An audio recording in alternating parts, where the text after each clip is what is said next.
Make them say, Where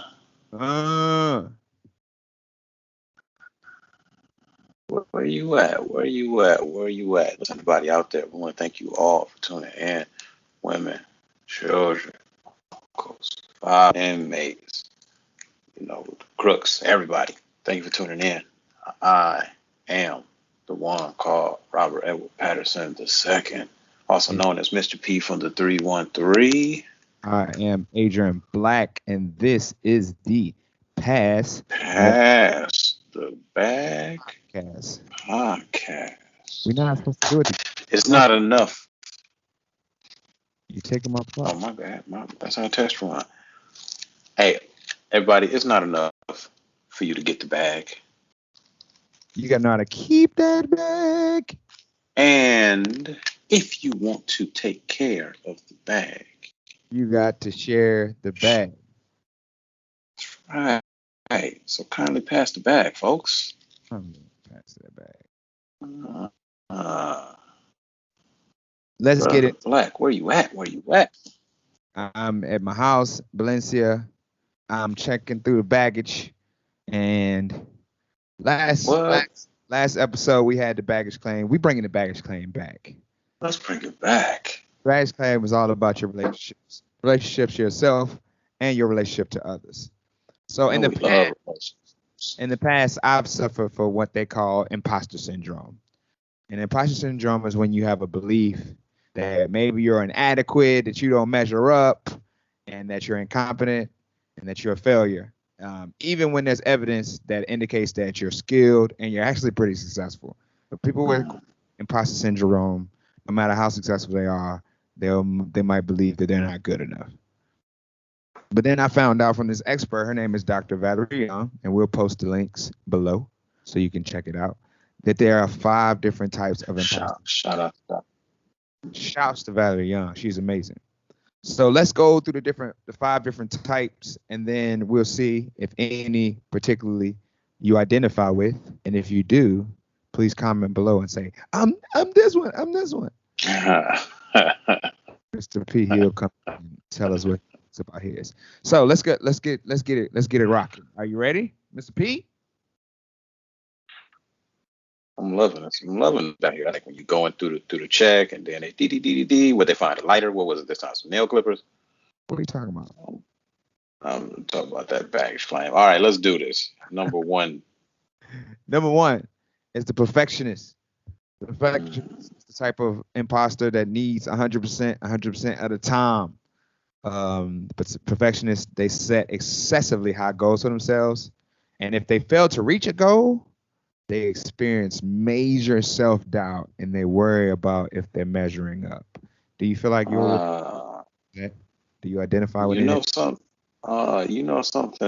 Yes, I can definitely tell you that I have struggled with perfectionism, and I have a relationship to that. How about you? Let's see. Yeah.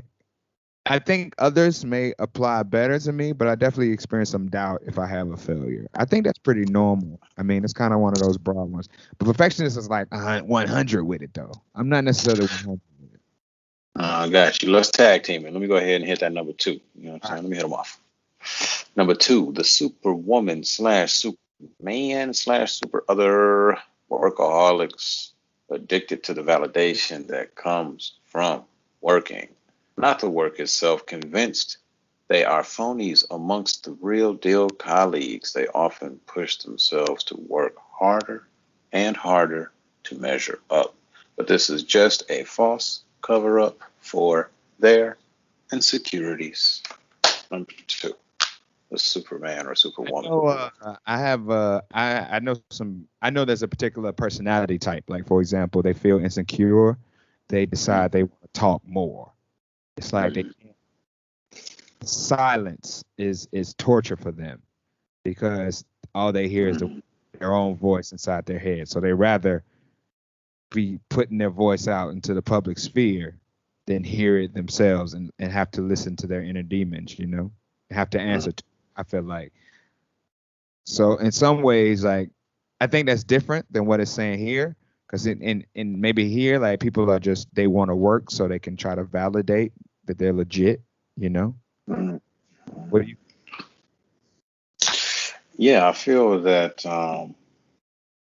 it reminds me of some of the types of behaviors that are where they want to puff themselves up, puff up their credentials because of their insecure, and they don't want to face the insecurities, or they're afraid that other people will be able to see them. I see some overlap there, having that type of experience and knowledge with narcissists. Yeah, I don't think that this is a narcissism thing per se. It's just a reference, and I can say that I feel like this is a pretty relatable one.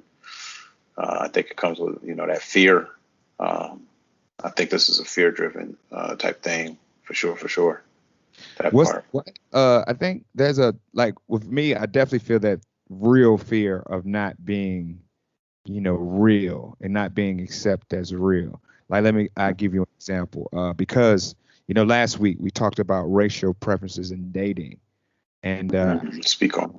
I had a conversation with another 80 young man, and he was like, he felt that maybe people wouldn't consider him or consider his perspective as valid because he was dating someone that looked differently than he did.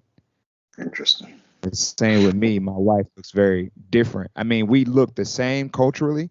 We have the same values, same beliefs, same norms. But as Hmm. far as appearance, our physical appearance, we look very different. And so, and there is some, I think, imposter syndrome that comes along with that. Maybe to tie in both topics. Last week. Yeah. I went to for example, during Black History Month, I took Bea, my wife, who is Spanish, and and I took her to a soul food restaurant for Valentine's Day. Which Valentine's Day is the middle of Black History Month, so I'm in a soul food restaurant on a Sunday in Black History Month, and everybody treated us with a lot of love and respect. But part of me, imposter syndrome within me, was very loud in my subconscious. Was like, yo, people gonna judge you. People gonna think you're not down for the cause. People gonna blah blah blah blah blah, say things, and it's like nobody said nothing. Nobody cares really. I mean, the people that mind don't matter, and the people that matter don't mind. Yeah, you can say that again. You can say that Right. again. I feel like that's a very relatable story there. Me knowing your story, and like you were saying, that being an extension or some overlap from the conversation that we had last podcast with that curiosity about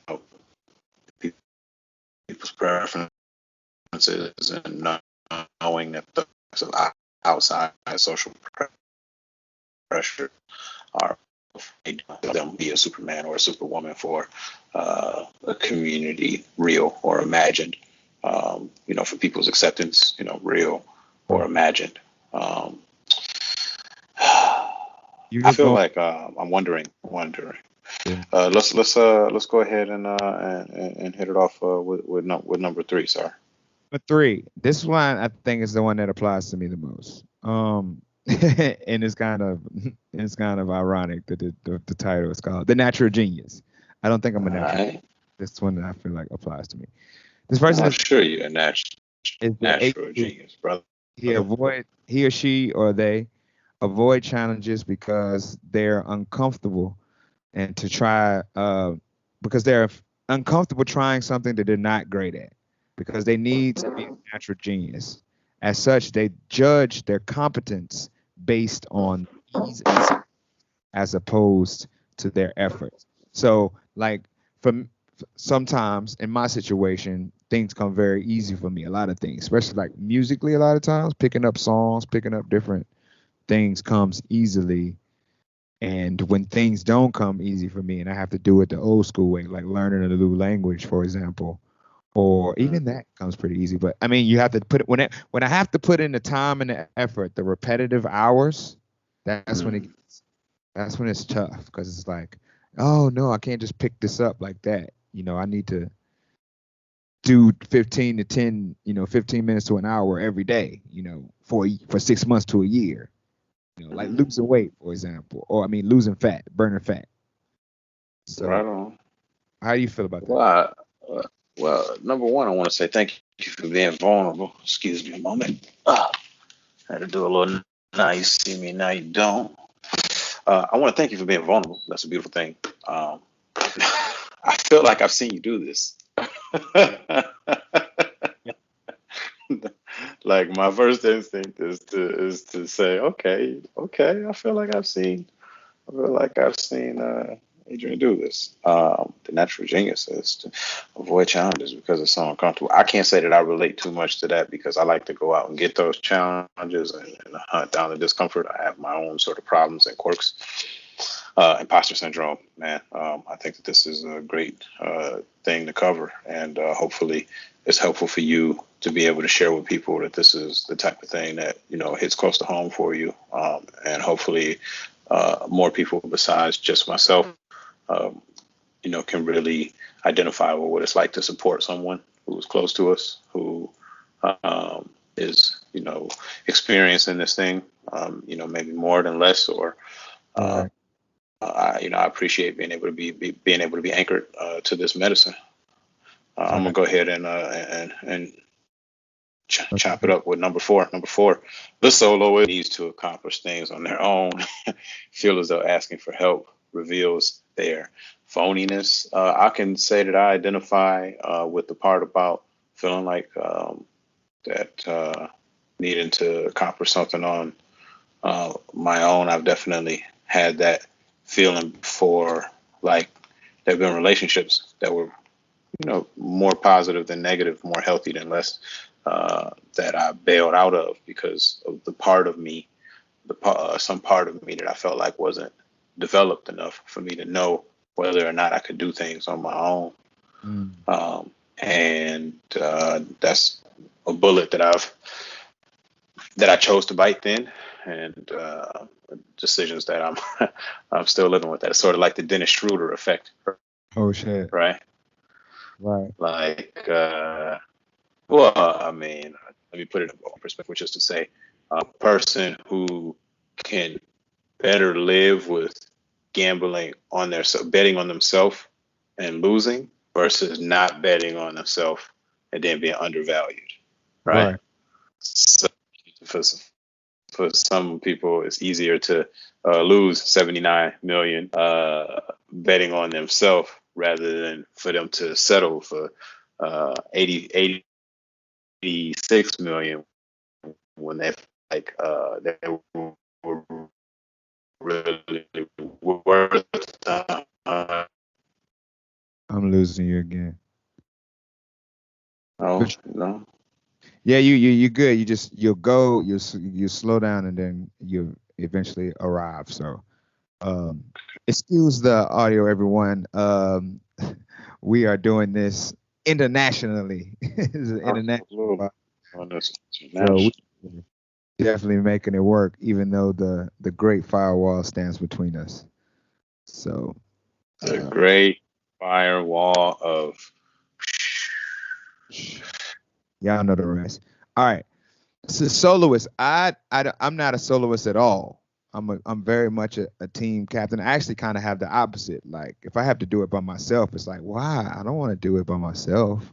Like, I want help. Like I want to build a team. Like I will do things in a leadership position because I know I'm doing it for a team. Like Right I on. get power knowing that I'm doing it for a team. But just doing stuff just for me, just for Adrian, it's weird. It's weird. Let's get into this last one. The expert. All right, let's review before we get into the last one. So we got the perfectionist got 100 or nothing. They experience doubt when they don't measure up. You got the No superwoman, breaks. the No workaholic. break. They work so much to cover up for things that their insecurities. The natural genius is the A student. They everything comes naturally, and when it doesn't, they got problems. The soloist, they need to accomplish things on their own, and they feel like asking for help is whack. And last but not least, the expert. The expert measures their competence based on what and how much they know or can do. Believing they will never know enough, they fear being exposed as inexperienced or unknowledgeable. So this is the Jeopardy player that all of our the Jeopardy friend that we all have, the one that you take to trivia night because they're upset with themselves when they don't know menial or even trivial answers to random questions. The Siri friend. Wow. How do you feel about this? That sounds like a lot of suffering. Right. That's some real deal like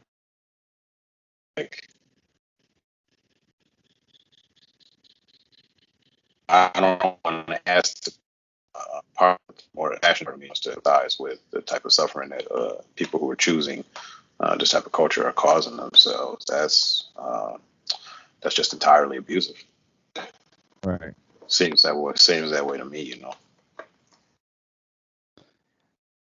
So which one do you feel like you identify with the most? Audience, and then also I throw that question over to you, Mr. P.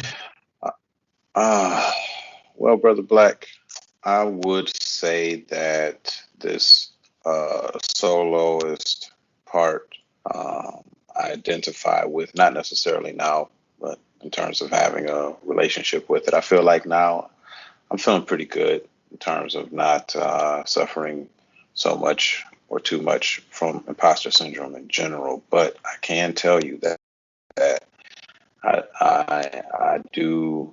Uh, um, there's many people who wanted to be on teams and wanted to be close, and I was very much not ready to let them in because I felt like I needed to go out and learn the value of failure on my own.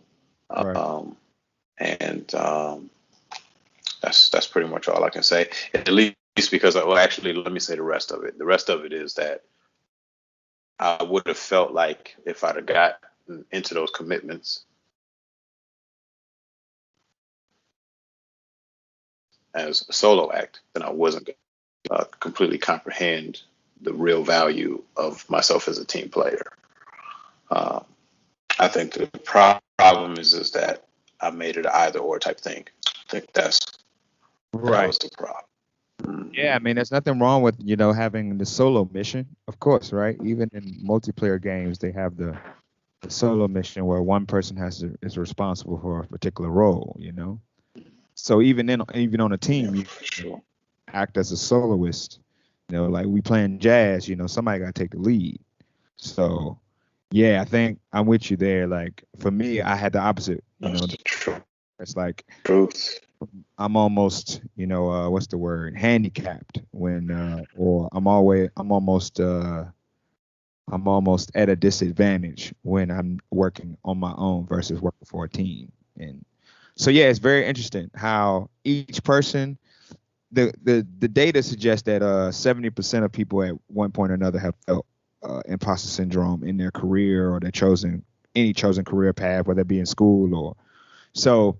It's fairly common. We all go through it, but the one of the best ways is to start embracing and accepting your capabilities and who you are and what you offer and what makes you special and what makes you different and what makes you not different and what you have that everybody else has too.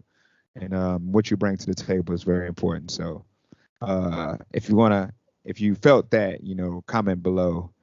I am capable. Comment below. Drop that. Absolutely. Let's go ahead and close out the baggage claim and let's move it on. We're gonna keep it moving. I'm gonna go ahead and leave this one off. So Let again, me. we want to thank you all. Yeah. We want to thank you all. We want to thank you all for tuning in. And once again, this is a fantastic opportunity for us to continue what it is that we started. There. Once again, I'm Mr. P from the 313. I'm Agent Black from the 434. Hey, hey.